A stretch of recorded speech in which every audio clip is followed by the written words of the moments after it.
In this short movie, we're going to take a look at StarDrop's Derrick Nexus module. Here, we're going to see how knowledge-based prediction of toxicity can be used within a multi-parameter optimization environment to guide the selection and design of compounds with a good balance of properties and reduced risk of toxicity. In this dataset, we have 152 COX-2 inhibitors for which we have measured pKis, and we've used this to construct a chemical space.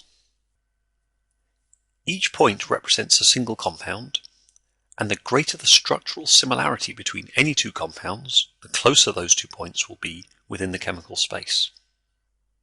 Colouring the points in this space based upon their measured pKis, we can quickly see which clusters contain the most potent compounds, in this case the yellow ones. However, the most potent compounds are not necessarily the best starting point for a high-quality lead series.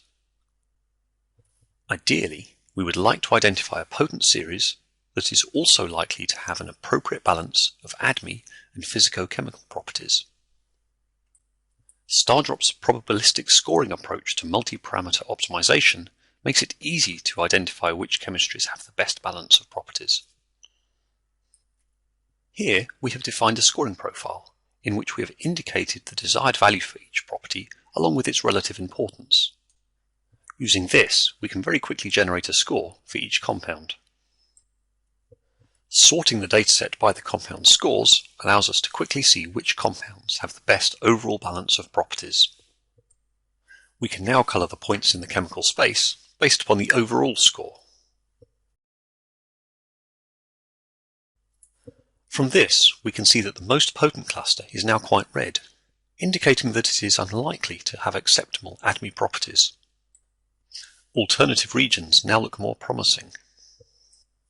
Note that celecoxib is one of the top scoring compounds, giving us confidence that the scoring profile is prioritizing high-quality compounds for COX-2 inhibitors.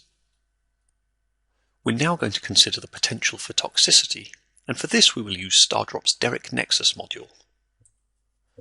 From the range of toxicity predictors, we are going to see if there are any alerts for the carcinogenicity, genotoxicity, hepatotoxicity, or mutagenicity endpoints. These models take about a second for each molecule, and so this sequence has been shortened slightly. We can see from the results that a number of our top scoring compounds have a plausible risk of hepatotoxicity and carcinogenicity. As such, it would make sense to include these toxicity predictions within our scoring profile. Adding carcinogenicity and hepatotoxicity into our scoring profile, we can now rescore the compounds. Colouring the chemical space based upon the new profile allows us to see which regions have the best balance of good potency, good ADME, and low risk of toxicity.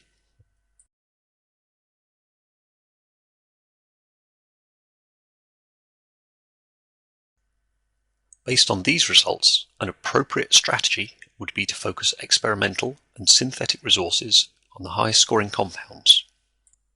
However, given the potency and good ADME properties of some alternative regions of the chemistry space, it would be appropriate also to sample a small number of additional compounds for further tests to confirm the predicted hypotheses and avoid missing valuable opportunities due to uncertain data.